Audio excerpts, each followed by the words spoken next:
Aujourd'hui, le contexte est tout à fait inédit. Les taux d'intérêt sont extraordinairement bas. Or, dans un contexte de ce genre-là, les investisseurs sont tentés d'aller prendre toujours plus de risques pour atteindre les mêmes rendements qu'on avait auparavant. L'idée de cette approche, c'est de pas d'aller prendre plus de risques, mais d'aller prendre des risques nouveaux.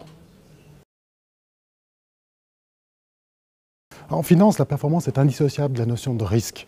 La performance que vous générez n'est rien d'autre que la rémunération en compensation d'un risque que vous avez pris. Donc au sens strict, une prime de risque n'est rien d'autre qu'un surplus de performance qui est là pour compenser le fait que vous ayez pris un risque.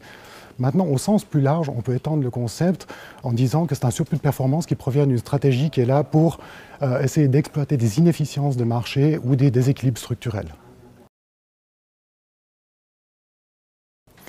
Oui, alors l'approche systématique Plurima va plus loin que l'approche traditionnelle en exploitant des nouvelles primes de risque. Ce qu'on a constaté, c'est que dans un portefeuille traditionnel, composé essentiellement d'actions et d'obligations, les investisseurs prenaient deux types de risques. D'abord, un risque lié à la croissance sur la partie action, et ensuite un risque lié à l'inflation dans la partie obligataire.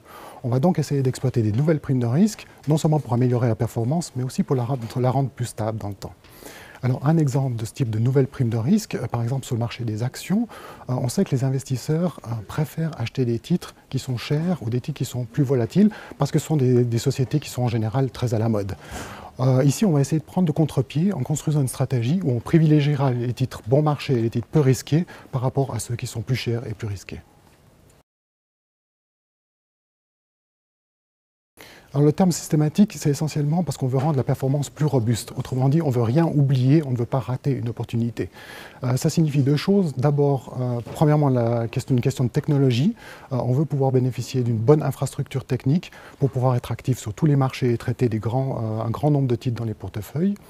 Et puis, il y a la question de l'émotion. Les émotions peuvent parfois jouer des tours, et donc si on veut rendre la performance plus robuste dans le temps, on va utiliser plutôt des modèles quantitatifs à la place de la décision humaine.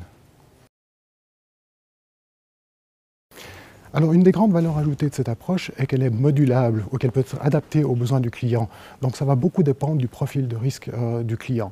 Alors, un exemple, on peut l'appliquer sur toutes les classes d'actifs. Donc, le client va pouvoir choisir quelle classe d'actifs il veut ou s'il veut toutes les prendre.